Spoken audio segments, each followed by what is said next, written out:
Hey kids, here's a fun game. Let's add up all the cell phones we've had over the years. Let's see, I'm super old, so I had the first generation. Huge cinder block thing with a rubber aerial. We called it a shoe phone. You had to hold it to your ear with 2 hands. But boy, that was exciting. Then there was the bulbous flip phone, front pocket strainer that cost thousands of dollars, but still made your respectable friends avert their eyes. And it goes on from there. I'm betting most of the listeners to this show have had 20 or more cell phones. But there are so many young Canadians aging out of foster care who don't have access to the kinds of tools and technology they need to live independent lives. I want to tell you the story about Brittany Mila. When Brittany began her transition out of the foster system at 18, she had to find her own place to live, buy groceries, and pay for heating and electricity, all on a tight monthly allowance and no credit score. Because of all that, she couldn't afford a cell phone or internet, and she felt cut off from the critical resources she needed. In Brittany's own words, "You can't exist without a cell phone. Without it, you lose quality of life. But if you choose to have a phone, you lose something else, like food," she said. When she learned about our presenting sponsor, TELUS's Mobility for Good program, she jumped at it.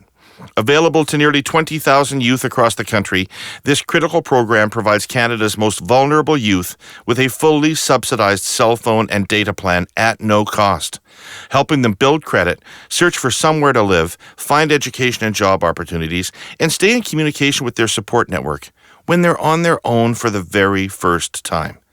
It's just one part of TELUS's Connecting All for Good program, which ensures that all Canadians, regardless of their location or circumstances, have access to the technology and resources they need to navigate the digital world. We'll be talking more about this exciting program in our next few podcasts, but to learn more right now, go to connectingcanadaforgood.ca. It's really difficult for me to imagine my life absent Ralph Goodale. Certainly, it would be completely different. Ralph took me under his wing when I was 18, and he was the tender age of 30. He taught me how politics was practiced and why it was important.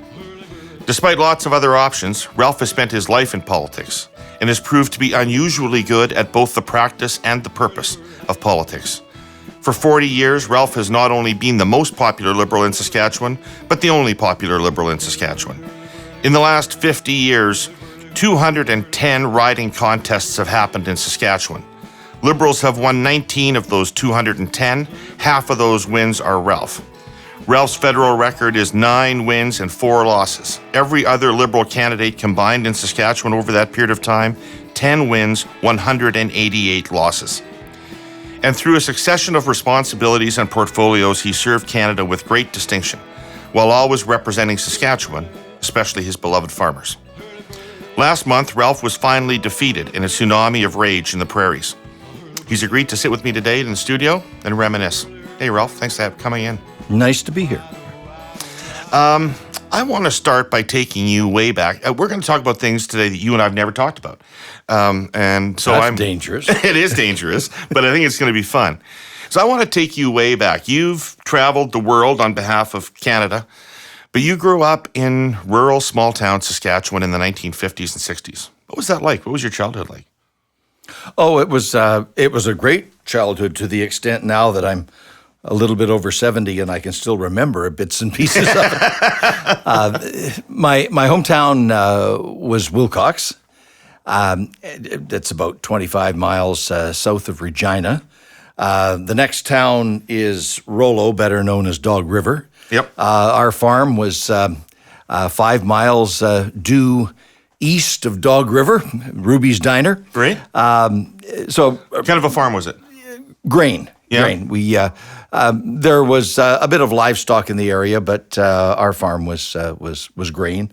And back in those days, this was before the newer crops like canola and peas and beans and lentils and all the new pulses and so forth. So wheat.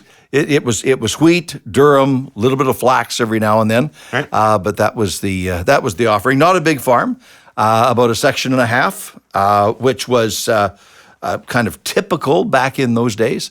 Of course, for our non-farm, now is for our much non-farm, non-Western listeners, a section and a half is about 1,000 acres of land. That's right. A section is 1 square mile. Yeah. Yeah. Yeah. So you had a farm. Did you work on the farm? Oh yes, yeah. That's what every young person did growing up around Wilcox or Rollo. Right. If you came from a farm, you worked with your parents to run that farm. How old were you when you first drove a tractor? Whoa. Well, with my dad on the tractor, probably around 11 or 12. Wow. On my own, it would have been a year or two later. Right. Not much though, eh? No. What were your parents like? I knew your dad. What were your parents like? Oh, they were great, loving parents. You think now, looking back on it, they're both passed away. But you think back on that period now, and you think of you what you wouldn't have seen then, and you can see now in greater perspective, how much they sacrificed for their kids. Everything for the kids, nothing for them. They were very giving, very loving. Dad was pretty quiet. Mom was more expressive. The old saying is that later on, when I was in politics and people were like saying nice things about you when they were going to nominate you to run for something, and the saying was, my mother would believe every word of it. My father would wonder who the hell they were talking about. Harry, your dad was a real character, and he was around in all the campaigns. He was always around in the campaigns. And when he would see me, he would say, "Oh, I don't like to see you. It means there's an election coming up." Yeah. In some of my early campaigns, my father and my father-in-law, after I married Pam, became the sign crew. Right. And both of them were retired farmers, Willard Kendall and Herle Goodale. And they believed if you put up a sign or if you built a fence, it was meant to stay. So by definition, election signs are temporary, 30, 40 days and they're gone. They built the signs to last, and it was torture taking them down after these two guys had put them up, and they meant them to stay there for the next election.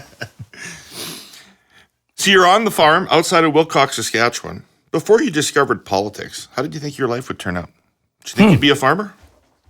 That was clearly one of the options, and one of the things that was pretty natural and was the life course for a lot of kids, and still is. Right. I was thinking maybe I'd take over the farm from my dad. Although at a very early age, it became very clear to me that I had an asthmatic condition that was aggravated by grain dust and pollen. So that's handy. Yeah, that kind of is a bit of a limiting factor in terms of agriculture.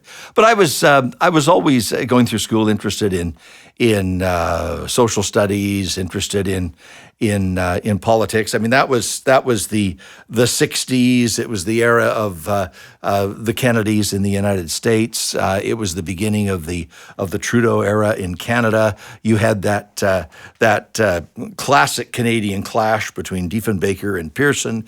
You had the centennial year in 1967.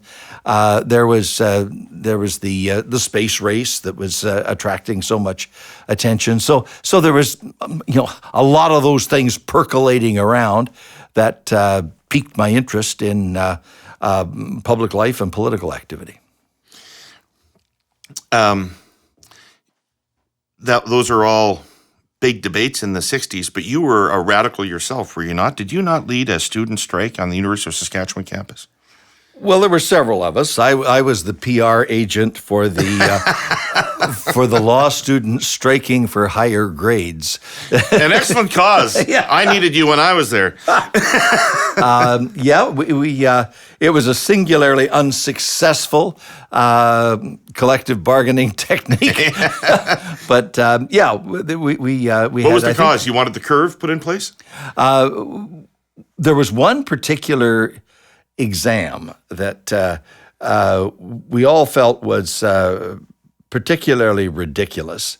And I won't go into the details of the professor and the issues involved, but we thought this was a really dumb way to examine law students on whether they knew what they were talking about or not. So there was a collective walkout. You love show tunes. You love show tunes. Did you pick that up at home, or is that something that happened when you moved to Ottawa, or where did the Broadway thing come from? That is really hard to pinpoint. Obviously, it would have been exposure over radio and television, but musical theater is something that I was just really interested in. I thought it was fun and entertaining, and I was involved a little bit in the high school drama classes, not very successfully, but it was. It accelerated later on when I actually Got to see some plays. had the opportunity. But the first exposure was in 1967, and I was part of a youth pilgrimage to the United Nations. It was sponsored by the Oddfellows and the Rebeccas, the lodge in Saskatchewan, and there was a branch of this lodge at Rollo in the next town. And some people in that lodge were very good friends with my parents, and they suggested I submit an application to go on this United Nations pilgrimage for youth. So it was an interesting 2 or 3 week venture. The bus travel, and there were 40 or 50 young people from Alberta and Saskatchewan and Montana and North Dakota. It was a cross-border thing, and we went to Ottawa for a while, and then Washington, D.C. For another few days, and New York City. And part of New York City involved seeing a show at Radio City Music Hall. And I think, what was I then, 16 or 17 years old? Yeah. And I was hooked on musical theater. The Bright Lights of Broadway. Yeah. What are some of your favorite shows? Well, I mean, the current ones are the long-running shows now are really quite amazing, and Phantom of the Opera and the Les Miserables and so on. But for anybody who hasn't seen it yet, Come From Away is powerful. A Big River is another. The original story of Tom Sawyer and Huckleberry Finn. There are just so many that are wonderfully entertaining. And it's a bit of escapism because it's so ridiculously artificial, but it's a powerful way to tell a story. So I just want to relive some of my fonder moments from my 18 and 19 years. The couple of years I spent driving around Saskatchewan. Would you sing the chorus of The Best Little Whorehouse in Texas for us, Ralph?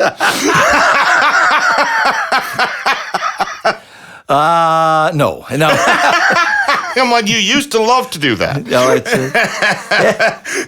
despite its title, that play has some great music, and the play was better than the movie.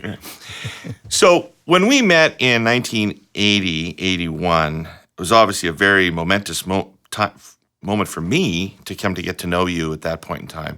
But it was also a huge moment in your life. You'd been elected as a very young man in the federal riding of Assiniboia, a sprawling urban riding, a rural riding in southwest Saskatchewan.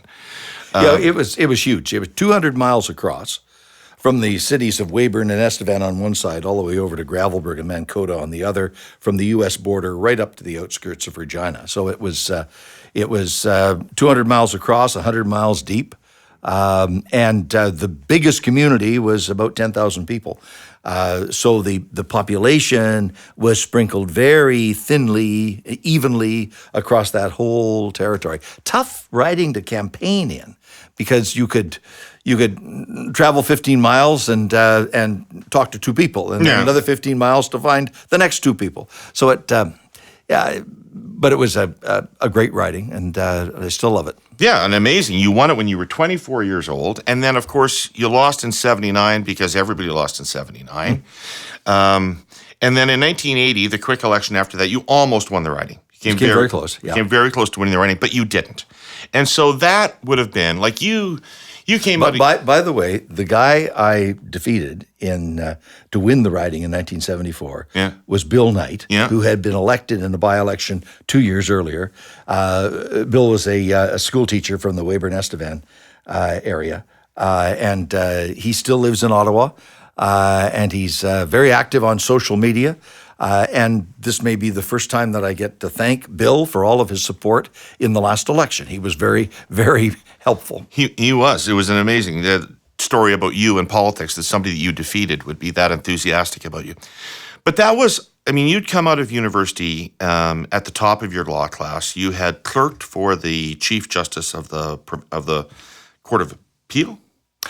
He was about to become a judge of the Court of Queen's Bench. Okay, sorry. He later on became the Chief Justice of Saskatchewan. Right. I think was one of the longest serving. Mr. Justice Beta was one of the longest serving Chief Justices in Saskatchewan's history. But for the first half of my articles, I was clerk to him. He was appointed to the bench, so the clerkship was transferred to somebody else in the firm. Okay. Nonetheless, you graduated from law, top of your class. You also had a little career in journalism with the CBC before that. So you had options. And in 1980-81, when the federal route seemed over, you could have made life choices to go practice law or to go try to get into business or do something. And you decided to double down on politics and take over the Provincial Liberal Party, which at that point, in a desperate death spiral, had gone from government to opposition to no seats in the legislature in the span of a decade, and was $650,000 in debt. And you said, that's the job for me. Why did you make that decision? Well, I'm not sure, as in most things in politics, whether it was that definitive and clear-cut at the outset. Expressed the way you have just expressed it. I wonder whether I was thinking through all of those factors very clearly. And I had spent that one term in Ottawa from 74 to 79. I spent a little bit more time on the Hill after the 79 election.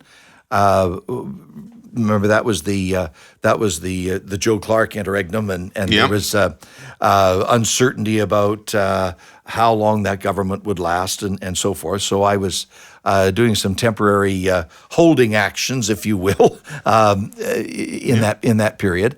But when we weren't able to win in the Assiniboia riding again in 1980, the decision had to be made. Then what?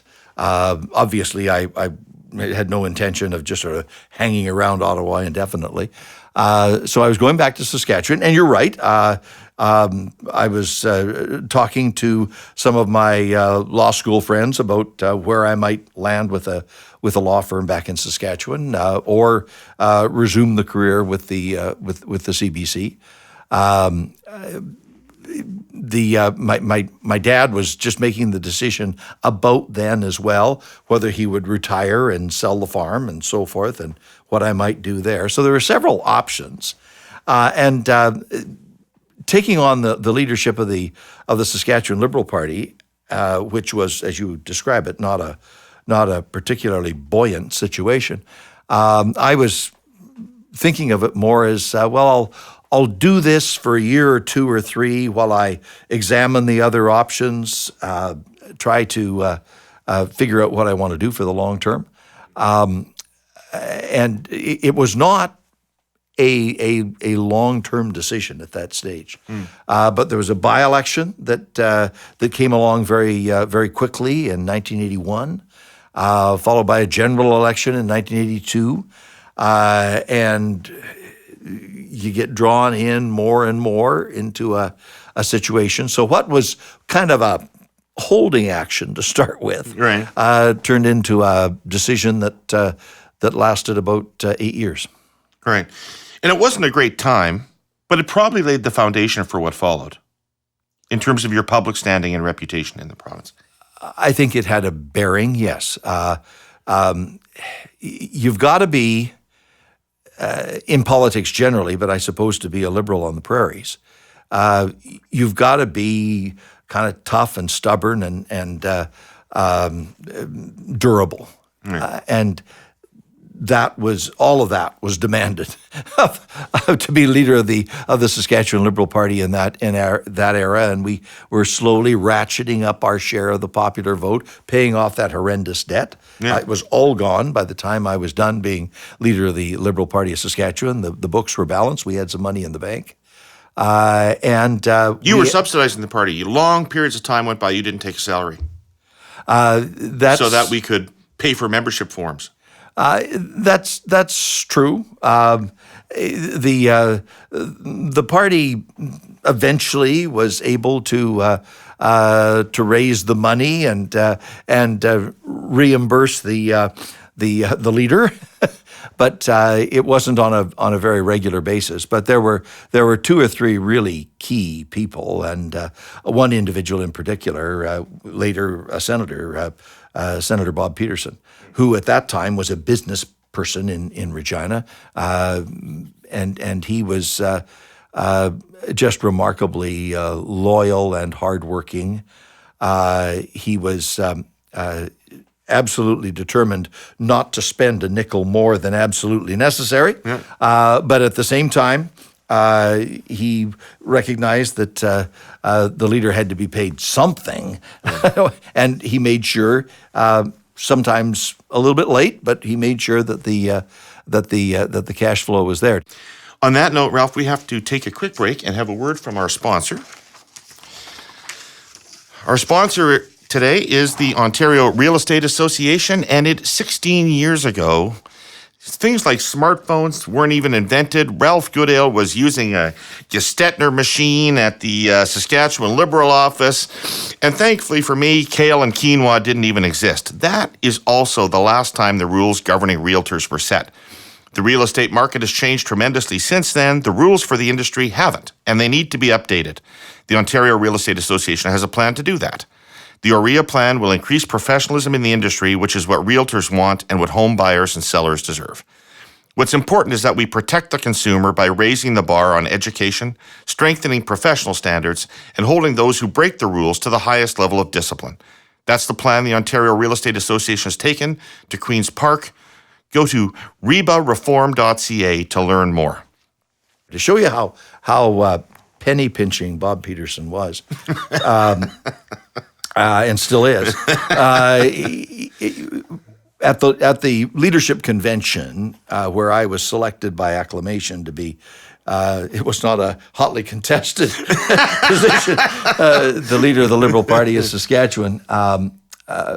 We thought there might be another candidate or two come into. So we organized a little hoopla for the convention floor to get people excited, and there was a rather outrageous marching band in Saskatoon where the convention was held, called the Intensely Vigorous College Nine. Absolutely, brought them down to Ottawa for the 1984 federal leadership. Oh, and they played half decent music. They were outrageous, and they created excitement. Yes. So a great group. So could be any number of members in the band, but not 9. Not 9. Yeah. No fewer than 7 or 8. Right. But it could be 15. Yeah. But the Intensely Vigorous College 9 was their name. And we had arranged for this band, marching band, to bring me into the convention hall at the right moment. 48 hours before this demonstration was to happen on the floor of the convention, it became clear that the deadline for other candidates had passed, right, and it was going to be a nomination by acclamation. Well, Bob Peterson, the finance guy, concluded, well, there's no reason. Need for a band? There's no reason. Well, no. He thought we need a little hoopla here, but there's no reason for 9. So we cut them down to 2. Now, normally, I mean, they're playing when the Saints They were less intensely vigorous. Yeah, they're playing the Saints come marching in with a trumpet and a clarinet and drums and so on. He cut them down to a clarinet and a snare drum. It was pathetic. It was absolutely pathetic. But he saved a lot of money. Could have been worse. When I hired them for the Roberts campaign, they came down to Ottawa for the convention. They would, when Roberts arrived at an event, they would alternate with the John Roberts theme song and the Mickey Mouse theme song.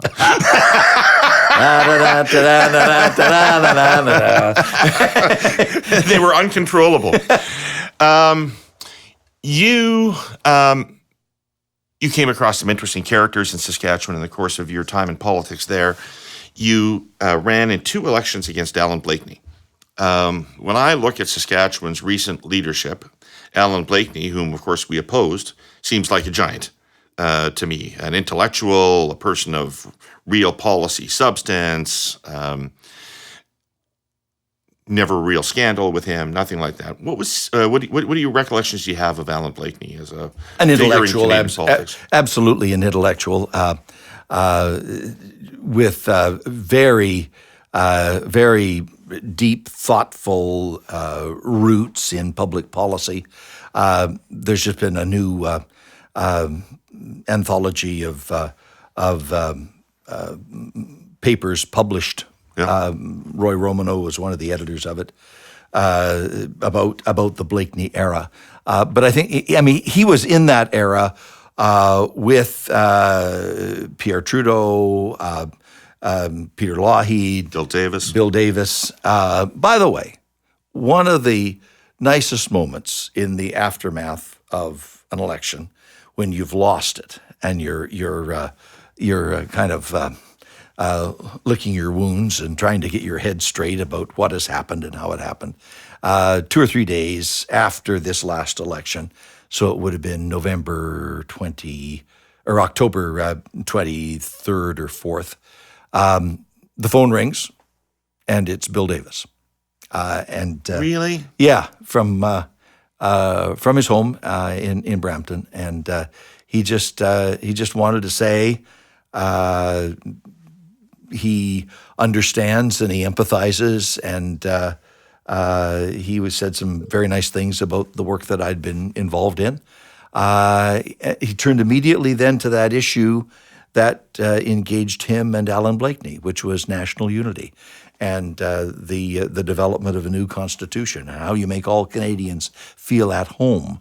And he said he was concerned about how the numbers had worked out in Western Canada, and this is a potentially dangerous situation, and we all need to work very carefully to make sure that the national fabric of the country is not harmed.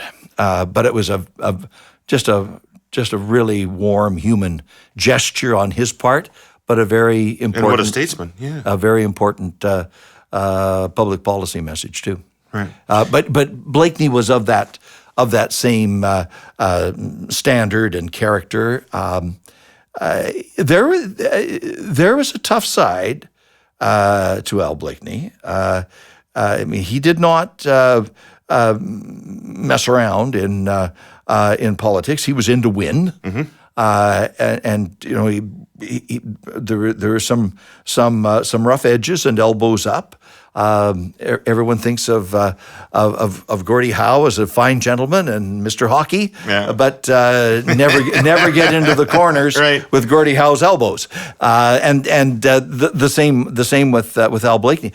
To give you there's a debate now with Premier Moe and Premier Kenney about equalization.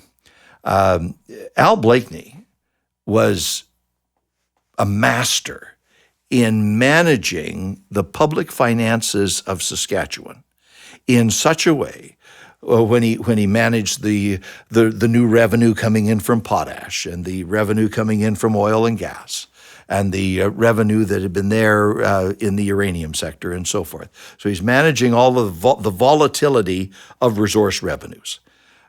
He always managed to control the books of the government of Saskatchewan in such a way that Saskatchewan was just a fraction below the threshold for equalization, for have and have not status.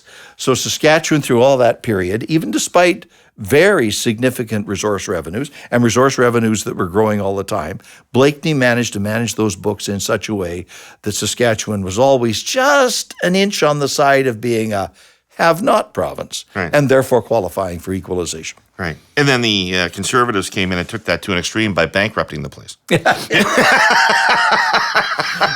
As is the tradition around the world.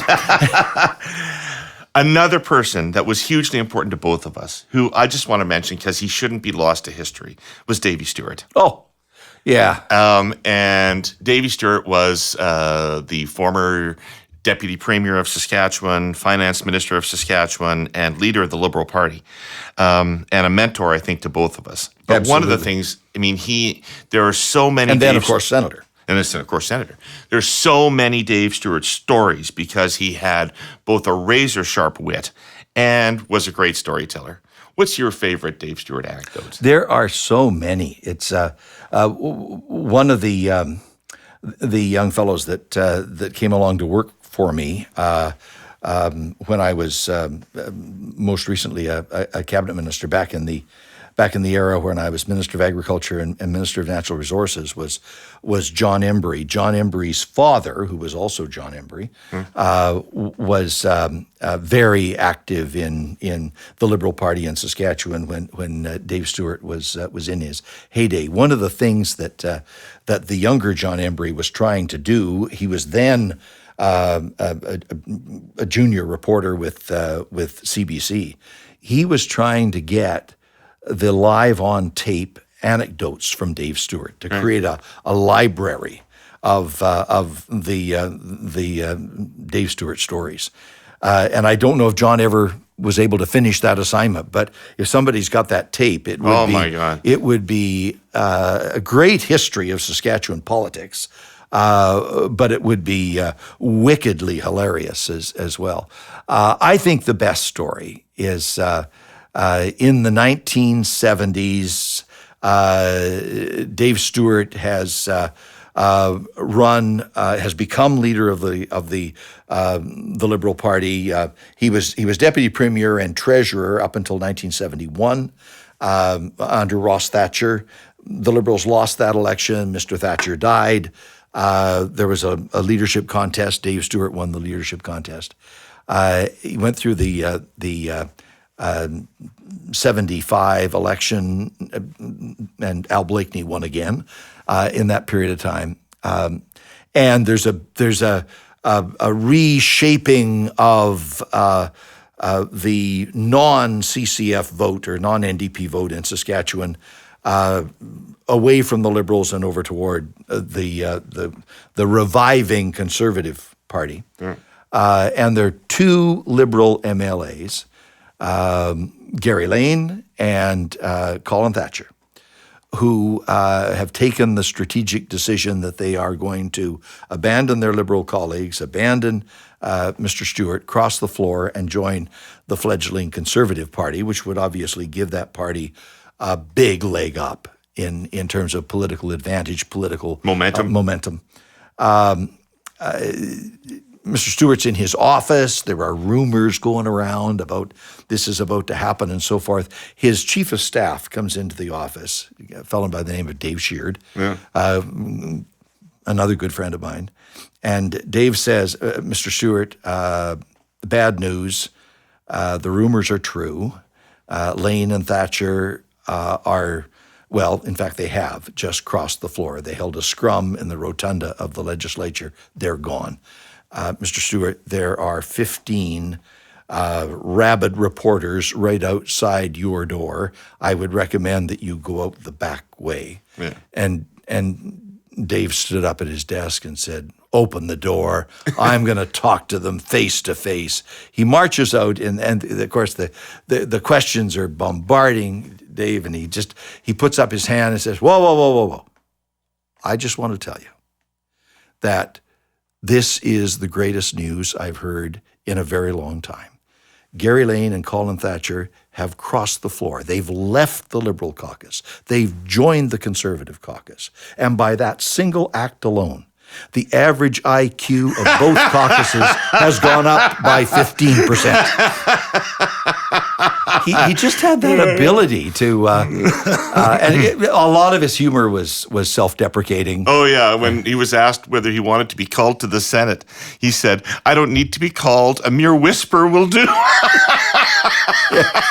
Yeah.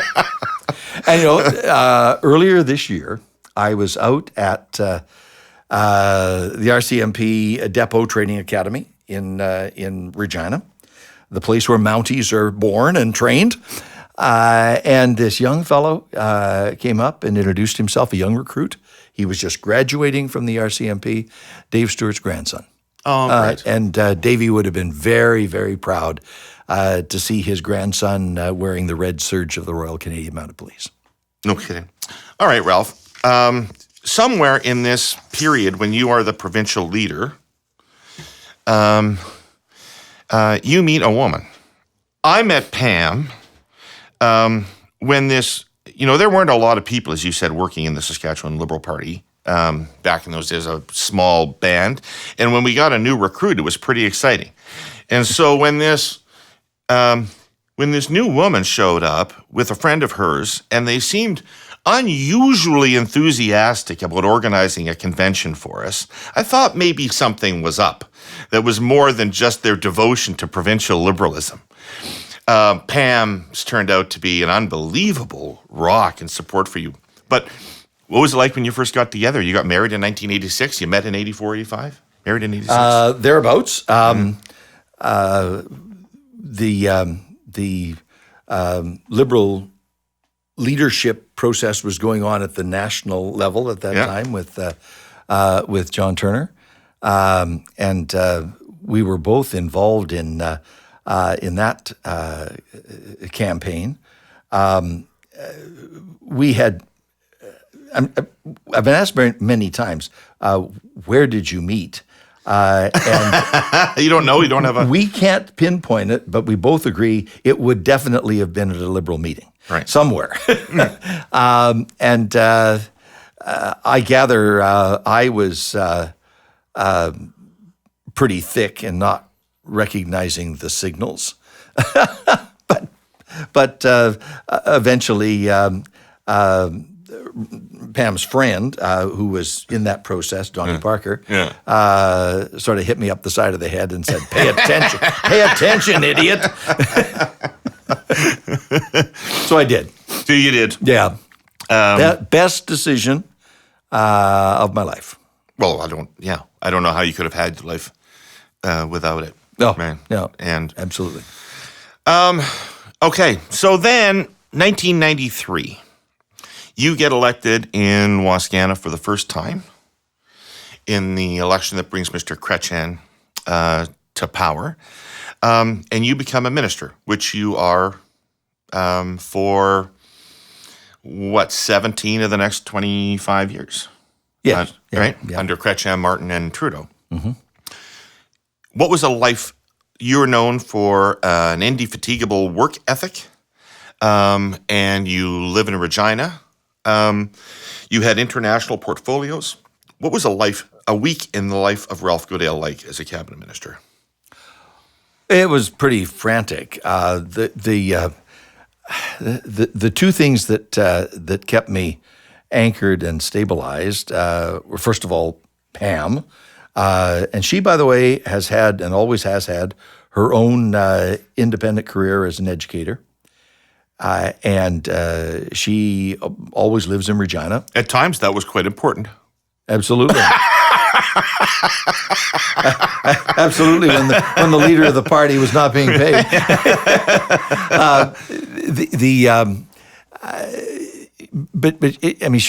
Having that fundamental base, that home in Regina, was critically important to being able to. You never thought about moving to Ottawa? Sometimes ministers move to Ottawa. Some do, and that's a personal choice, and I don't criticize those who make the decision to pack things up and move their family to Ottawa. I think it's a mistake, personally, because that disconnects you from the day-to-day things that matter in the community. Right. So from our perspective, we lived and always have lived in Regina. I go to Ottawa or elsewhere when I have to, but Regina is the base. So part of it is having that rock-solid foundation at home in Regina. And part of the other stabilizer, I've been very fortunate over all these years to have extraordinary political staff. A wonderful relationship with public servants. They would say the reverse, by the way. They would all say that they were extraordinarily lucky to have you as a boss, and they've all gone on to have very successful careers outside of politics. Well, they're a wonderful group of people, and good aliens, they call themselves. That's what they call themselves. Yes. I'm not quite sure. The alien part worries me a bit, but no. But having those two things, great staff. In the riding and in Ottawa, the home base in Regina, those telephone calls, literally every single night with Pam. She is my greatest advisor and critic, underlying critic. That was the key to being able to stay well grounded and well rooted. But the typical week, you'd fly into Ottawa on a Sunday night. There would be some probably cabinet committee meetings on Monday, the regular cabinet meeting on Tuesday morning, caucus on Wednesday morning, cabinet committees Tuesday afternoon, Wednesday afternoon, sometimes on Thursday. There would be departmental briefings woven in there 2 or 3 times a week as well, and then catch a flight usually sometime on Friday back to Regina, or if cabinet duties took you somewhere else to a federal provincial meeting or a national convention of a stakeholder group or somewhere else in the country or around the world. So a lot of traveling, and nonstop meetings, either meetings of cabinet or other meetings with your staff or with the public servants to get ready for cabinet.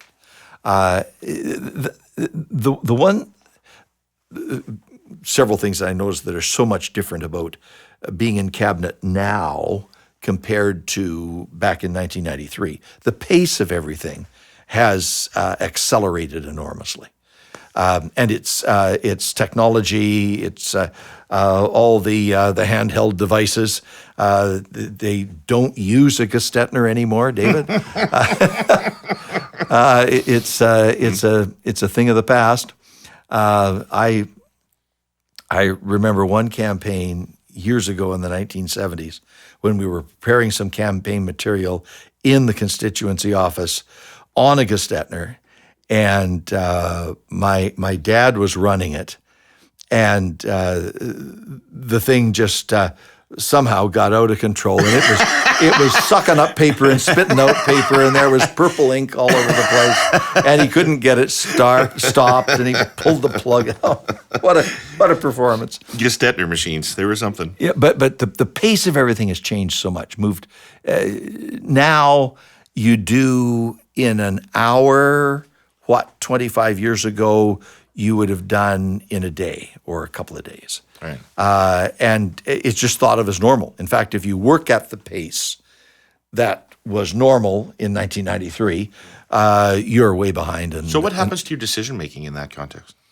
it becomes very, very truncated. That's one thing I worry about in this era of having the time to absorb all the material, and a cabinet document going into a heavy discussion about, say, national security or free trade or how we're going to deal with the Chinese challenges and so forth. You get cabinet documents that are hundreds of pages long, fine print, and you are expected to have read all of that, absorbed all of that. If you've got any questions, you've asked your own officials or somebody else in the government for an explanation or further facts and figures and information. The pressure on ministers to absorb all of that accurately and then make prudent decisions based on intelligent reflection about really tough questions where there are cross currents and cross pressures all the time. I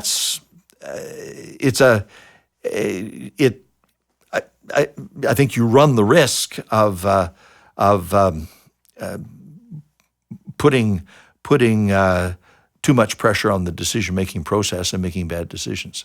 So ministers have to work at parceling out their time to make sure that they are really absorbing what's important. And again, your political staff becomes so critical to make sure that you are seeing and absorbing and discussing and debating what you need to see and absorb, and that you're not wasting your time on things that other people can properly deal with. All right. So 40 years in elected politics and 17 years in federal cabinet in very senior portfolios. What are the legacy initiatives that you think back on about what you've done? What are you proud of that you did over that period of time? Oh, I enjoyed every minute of it. I'm proud of the whole book of activities that were spaced over those 26 years. In agriculture and natural resources, the great thrill was always selling, because natural resources and agriculture are so critical to Saskatchewan. Selling Saskatchewan to the world. That in China, in Latin America, in Europe and Asia, in the United States. Remember, we had a great trade fight when I was Minister of Agriculture with the Americans over Canadian access to U.S. wheat markets. We always seem to be having a trade argument with the United States, and that's a critically important relationship for Canada. But the Americans wanted to impose a quota or a limit on the volume of Canadian wheat moving into the United States. I didn't like the optics of that at all. My judgment on the market was, while this debate was going on, we were in an era where access to the U.S. market may or may not be an issue, but 10 months down the road, it wasn't going to be an issue. The impediments would have been gone simply by the flow of natural events. So my challenge was, how do I get through that 10-month period? And the Americans always wanted to debate what limits Canada was prepared to put on Canadian wheat moving into the U.S. market. So I was always prepared to have a meeting and to discuss this important topic with my American counterpart. And we discussed, and we discussed, and we discussed, and we discussed. We had meetings all the time. More than happy to do that. We got through the 10-month period and exported the largest volume of Canadian wheat to the United States. All through that period of time, we just kept them talking. Just kept them talking. And the trade challenge worked out just fine. So selling Canada to the world, whether it's our wheat or our potash or our natural resources, oil and gas, whatever. That's always a point of pride for Canadians because we've got great products to sell. In finance, there was the 2004-2005 budgets and the autumn economic updates that had to be published in those periods of time. There's several things that came out of that. In that period of time, we financed the Kelowna Accord.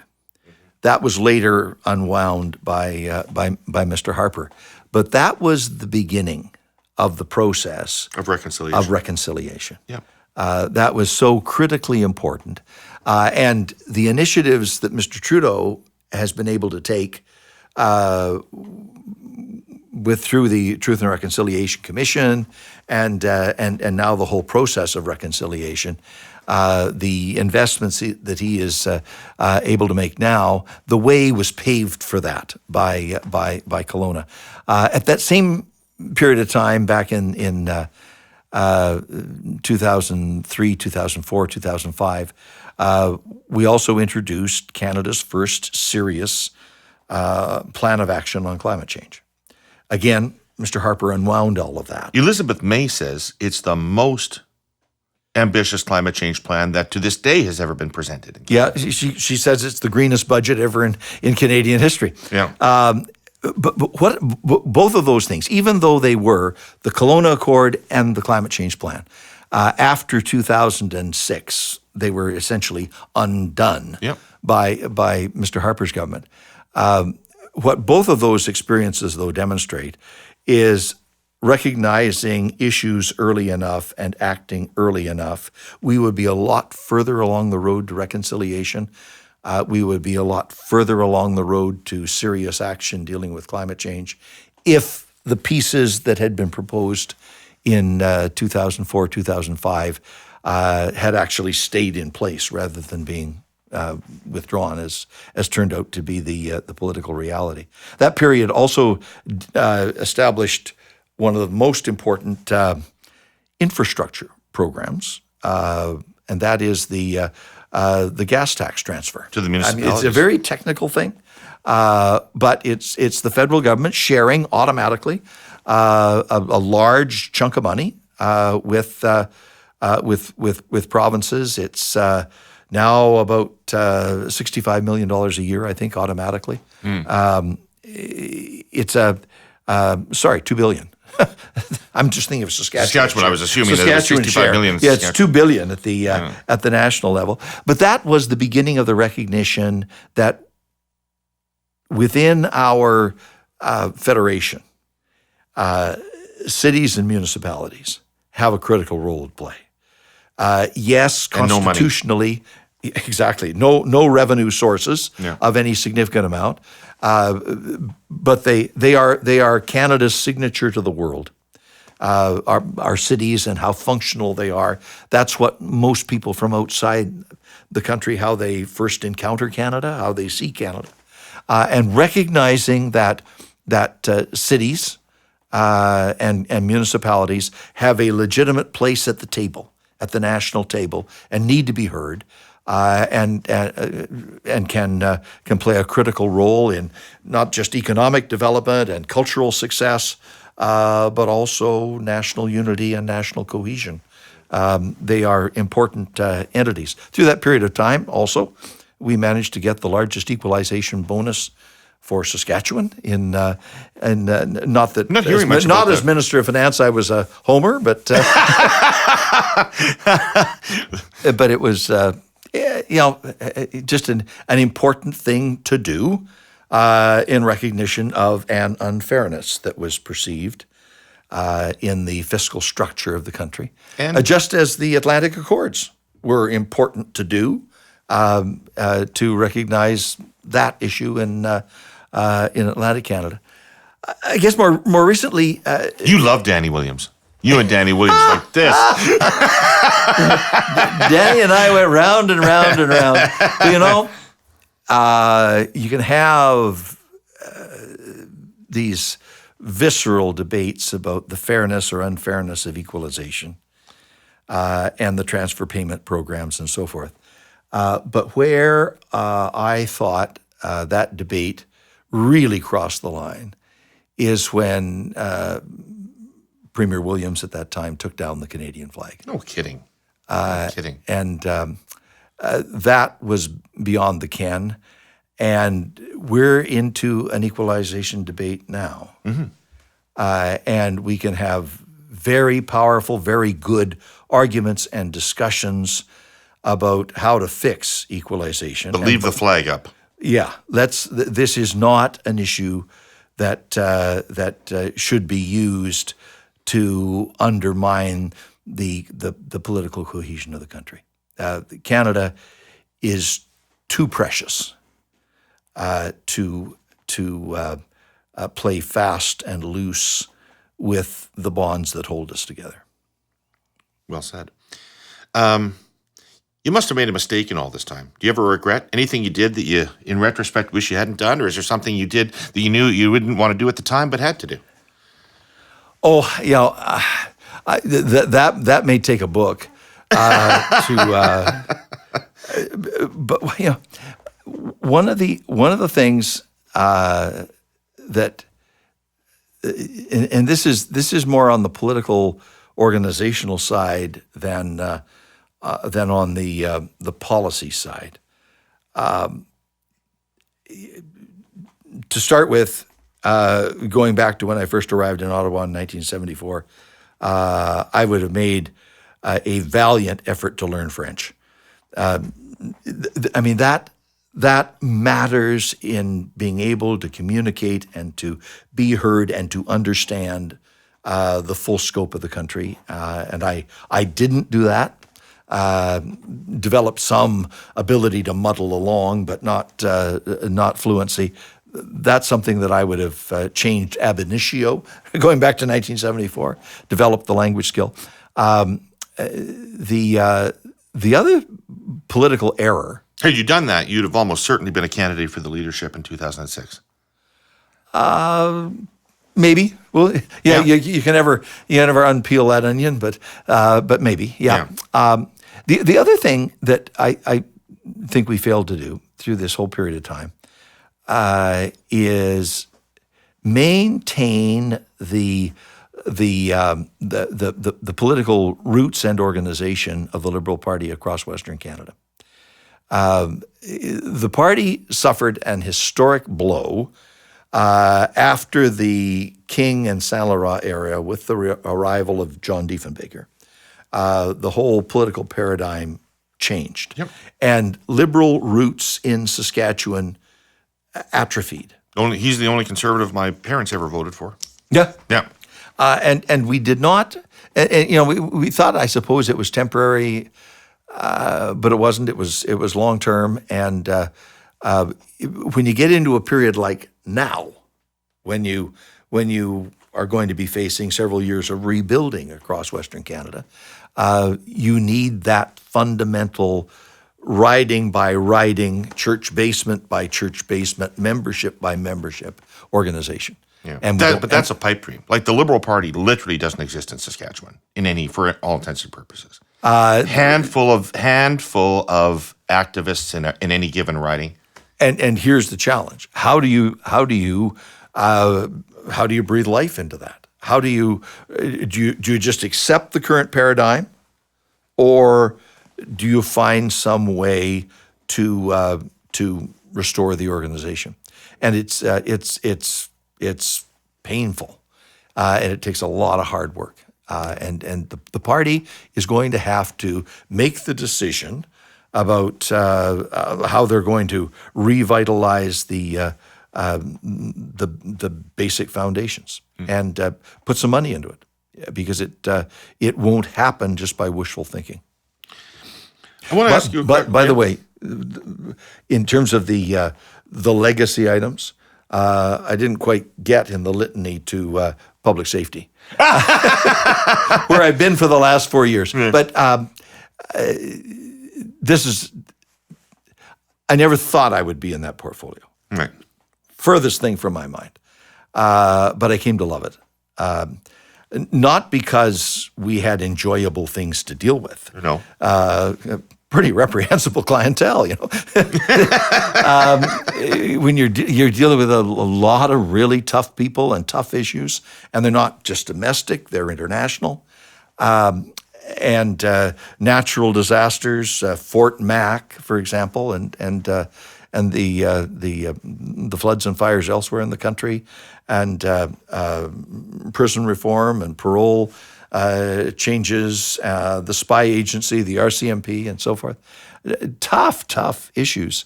But dealing with the first responders, the public safety emergency workers in every part of this country is a joy and a treat and a privilege. They are remarkable people. While all the rest of us in an emergency are doing our damnedest to get out of harm's way, these courageous, skillful people are running into the teeth of it to save the lives and the livelihoods of people they will never know. So I just have enormous regard for the first responders, police officers, firefighters, paramedics, the correctional officers, border officers, the people who work as intelligence and security officers within CSIS and so forth, the public servants that do the policy and the programming and the research. It has been a treat to be associated with people who dedicate their lives and their intellects to keeping Canadians safe and doing it in a way that safeguards our rights and freedoms. It's a great portfolio, and I wish Bill Blair every success in working with those wonderful Canadians in the best interests of our country. But it can be a tough portfolio politically. Did the payment to Omar Khadr hurt you in your writing? Sure. Yep. Tough decisions that you have to make. That decision would have been the same had it been made by Jimmy Gardner or Tommy Douglas or John Diefenbaker or Emmett Hall. The principles that motivated and animated them, that led John Diefenbaker to write the Canadian Canadian Bill of Rights. Yeah. Those were all of the principles that came to bear in that decision. And sometimes those decisions, when they are principle based on two very explicit rulings of the Supreme Court of Canada, they can be very unpopular. Okay. Well, we're talking about your legacy. 2005, 2006 election campaign. One of the major reasons why we lost that campaign was the trumped-up charge by the RCMP against you, not the charge, the investigation into the leaking of income trust information. And their investigation that you were involved in that, which proved to be, of course, as anybody that knew you, completely unfounded and was roundly denounced by the Ombudsman and the RCMP after their internal review. You have, I want to be clear, never been touched by scandal in your career of any kind. But that happened. So it was, on a whole, aside from everything else, deeply unfair that happened to you, of all people. Where do you put that in your mind? How do you deal with that? Where do you put that incident? It was the most unpleasant experience of my political life. It went on from the time the unfounded rumor started until it was finally laid to rest. It was a period of 18 months to 2 years.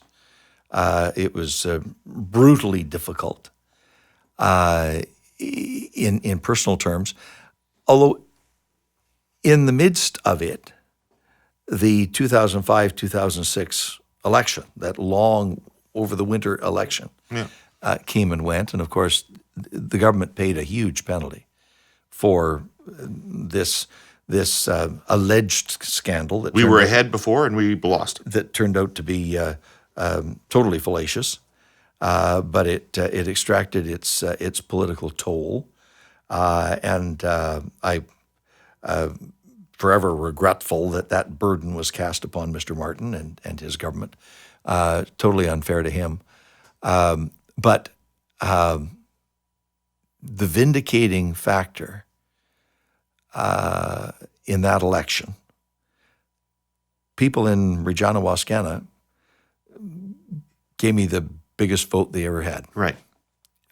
So what that said was They didn't believe it. At the local level. They had the trust. Yeah. Which was very reassuring. And then months later, 15 months later or whatever, the final conclusions of the investigation were released, and it was again total vindication. And then the ombudsman and the other independent reports came out, including Judge Gomery, who were very, very. So what had you ever done to piss Zaccardelli off?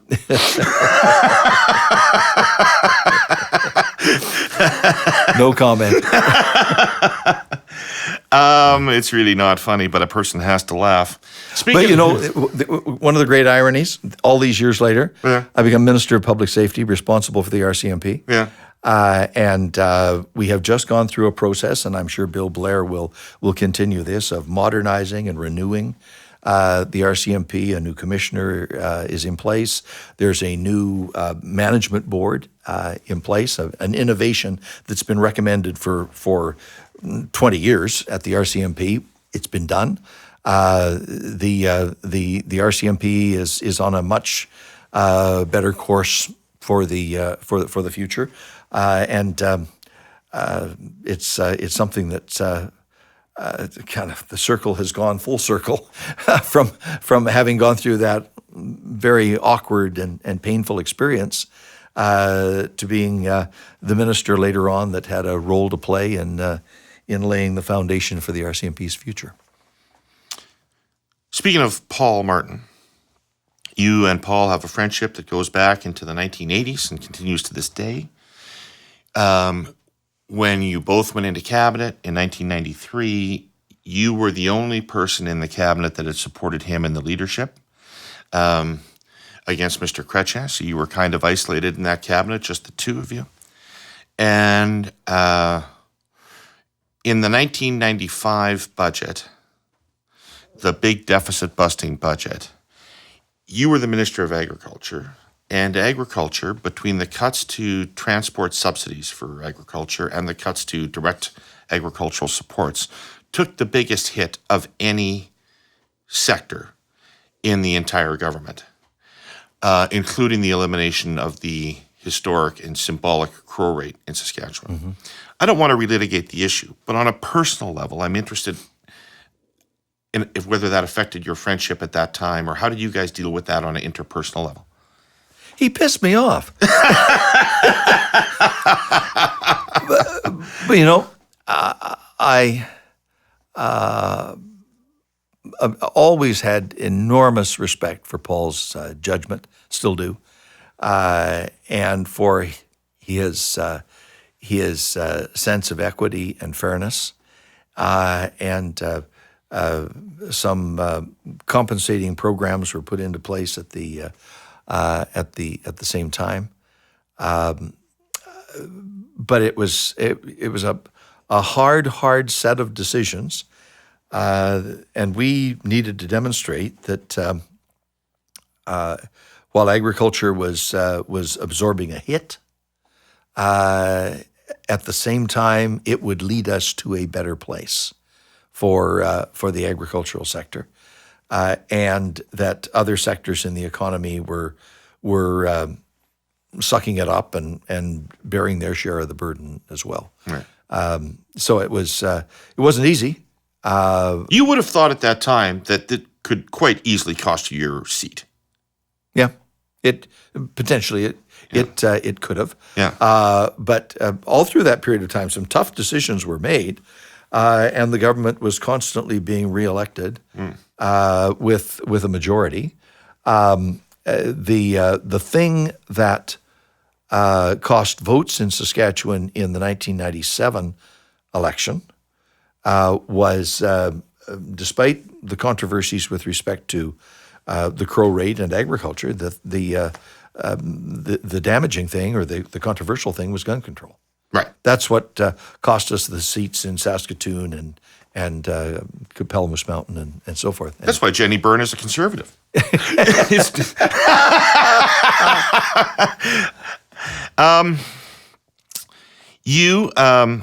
I want to do this quickly. So you've served under a lot of different leaders, and I want to run a few of them by you and get a quick thought from you on what their core strength was as leader. So let's start at the beginning. Pierre Elliott Trudeau. You sat in his caucus. You observed him. Just a towering intellect.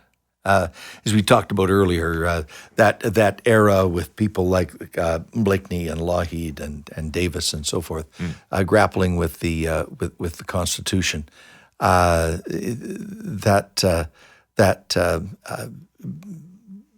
incredible analytic ability, and somehow being able to inspire other people to come along, even if we did not have the same grasp of the issue that he did. Right, you'd follow him. Yeah.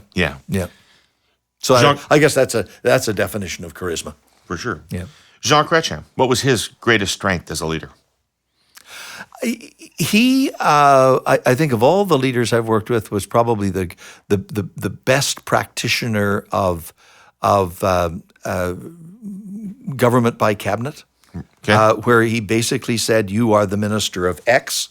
Now go do your job, and if you screw up, I'll be really annoyed, but I'm not going to micromanage." Okay. And the other great strength for Jean Chrétien has always been his sense of humor. Right. He is. Did he employ that internally in cabinet and things?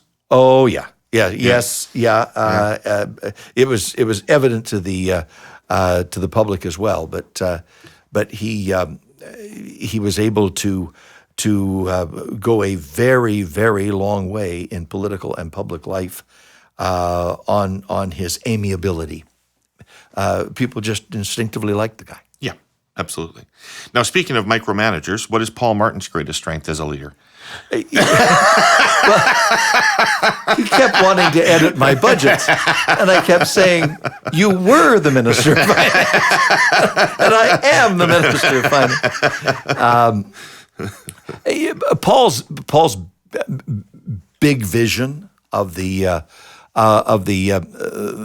country that he wanted to build, opening those doors with the Kelowna Accord for Indigenous people will be the outstanding signature for Paul Martin in public policy. There are many other things: his work with cities, his work on climate change, his commitment to education, but having made it conventional wisdom that the way Indigenous people have been treated in this country was fundamentally unacceptable, and the government of Canada had to change that paradigm. That was his life's work. And what is so significant is that after he stopped being Prime Minister, that passion has never failed. Right. He continues to do that work today with as much vim and vigor as he's ever had. To the exclusion of anything else that like boards or anything. He doesn't do anything like that. He is determined to do everything in his power to correct those inequities that have created so many life gaps for Indigenous Canadians. You were really close with Bob Rae. You're a friend of Bob Rae's. What is Bob Rae's strength as a leader? Bob's humanity and his, he was leader during a very difficult period when the party was hanging on by a thread, and Bob had this amazing way of saying, we've got to remember and incorporate and celebrate everybody in this party. We need everyone. We all have to pull together and work together and build on each other's strengths together. So little things like remembering Alan McEachen's birthday, right. and pulling people together from that amazing collection of Canadians who were influenced by Alan McEachen. But just noting that politics is a very human process, and I remember very early when Premier Notley was before she had actually become Premier of Alberta. Right. Bob, of course, had been very close to her father, Right. Grant, and recognizing her strengths and saying she is going to be a formidable force in Canadian politics. So whether it was rallying the strengths of Liberals by recognizing personal characteristics and values, or across the aisle, doing the same with other political parties. He was able to build a network. He had a very interesting relationship with Deepak O'Brien, who, of course, just passed away Right. before the election. He was going to be running for the Conservatives again in Calgary, and he died during the course of the summer.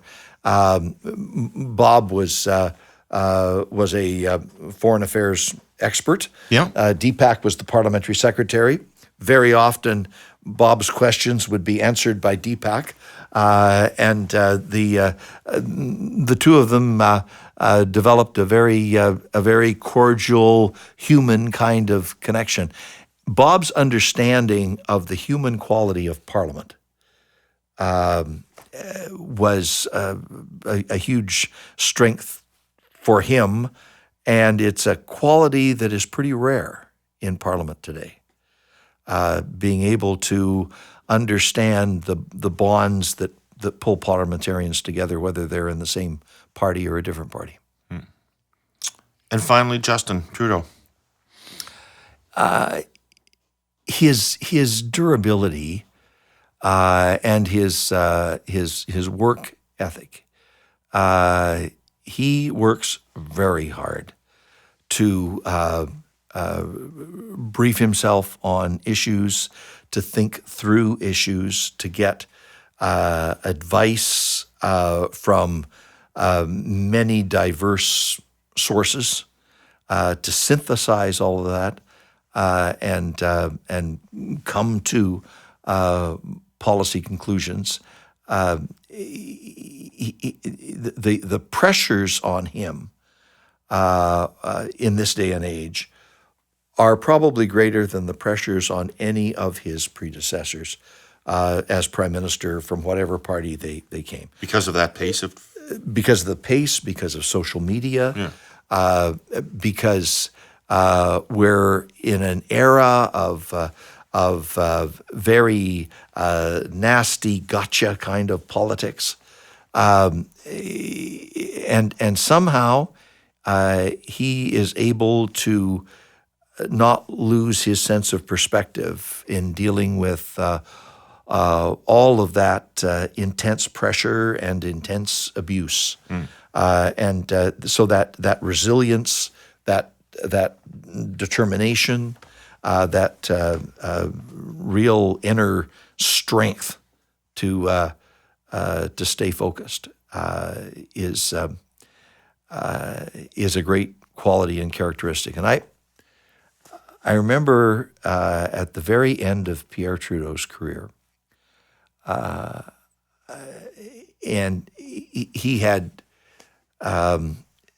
dealt with issues of Canadian unity through his whole term as prime minister. I made a comment to him about how important it was and would be for him to turn that famous intellect and the power of that charismatic mind to the issues around Western alienation and the feelings of disaffection in Western Canada. And he said two things in response to that. One was, I recognize that's serious and it's an issue.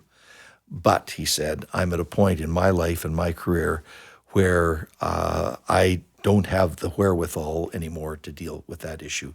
That will have to fall to someone else. And now we're in a set of circumstances where that mantle has fallen on Justin. And he will need to turn all of his talents and strengths on finding the ways to make sure that Western Canadians feel totally included and respected and engaged and involved in their country. And I believe he has the absolute determination to do that. That is a challenge in front of him, and it's a challenge you've been grappling with for a very long time. In 1980, when the Liberal Party was shut out of Saskatchewan and the other Western and Alberta and British Columbia,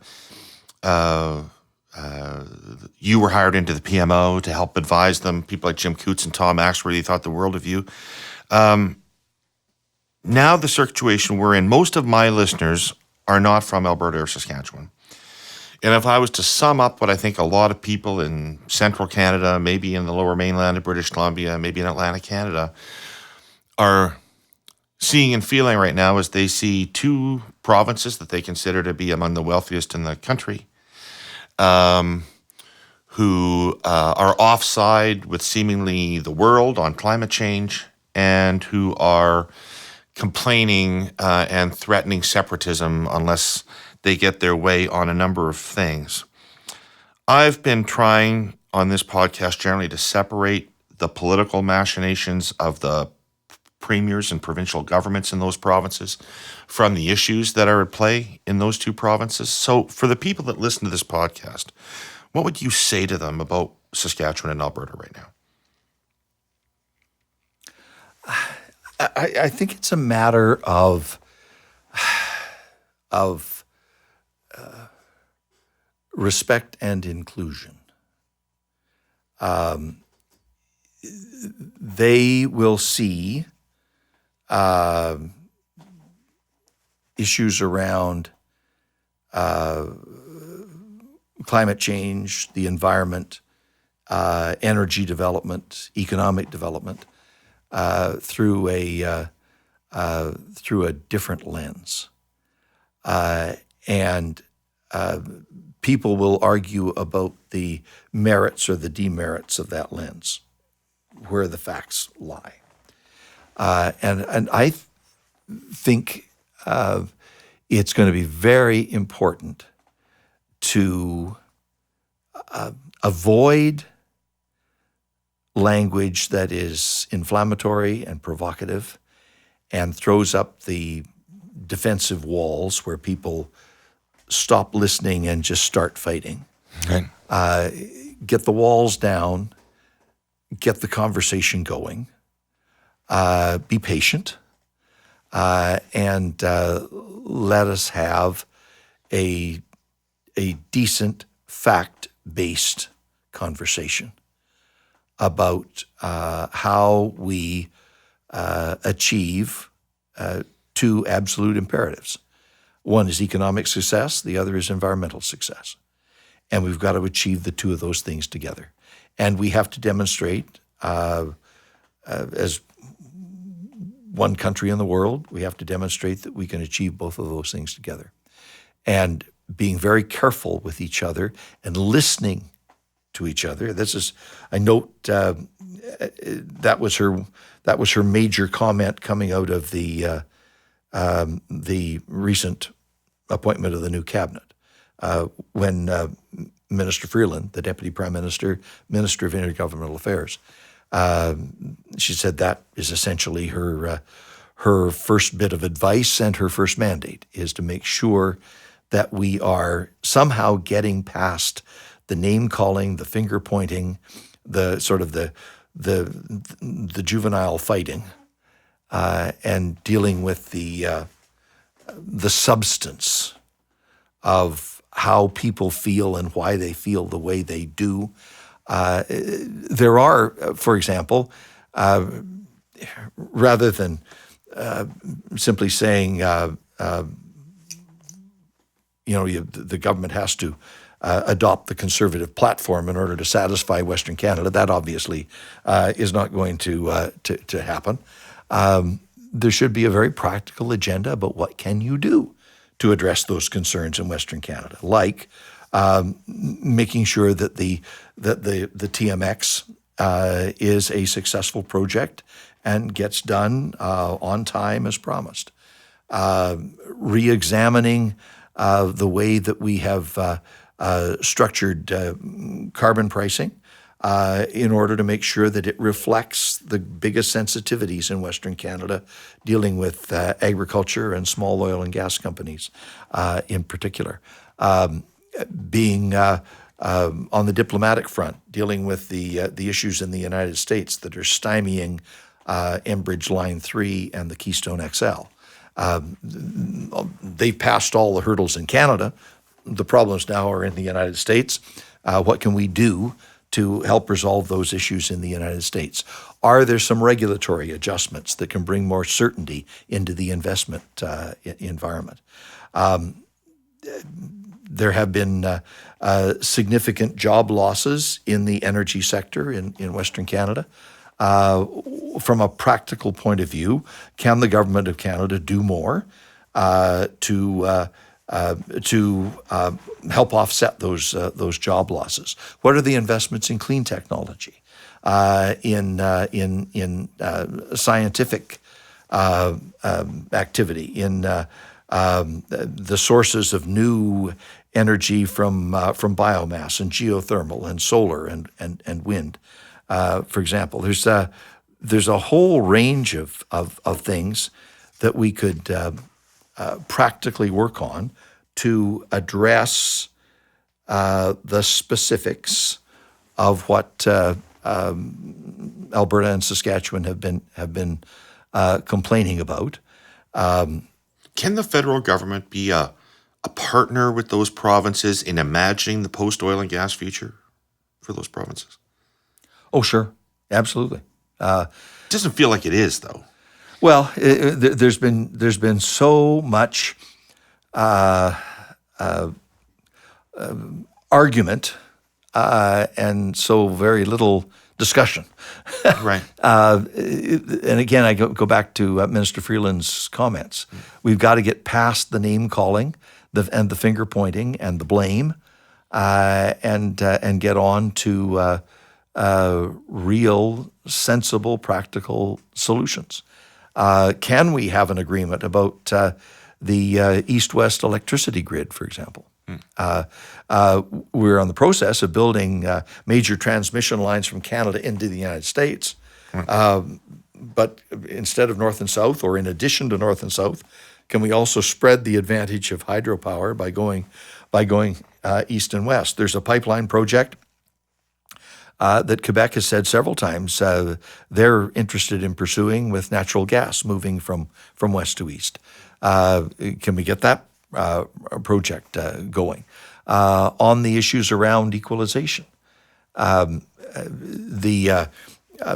federal government, first of all, the formula that exists today is Stephen Harper's formula. Right. But it's $100 oil formula, isn't it? Sure. It was based at a period in time when oil was at a much higher price than it is today. Right. But in terms of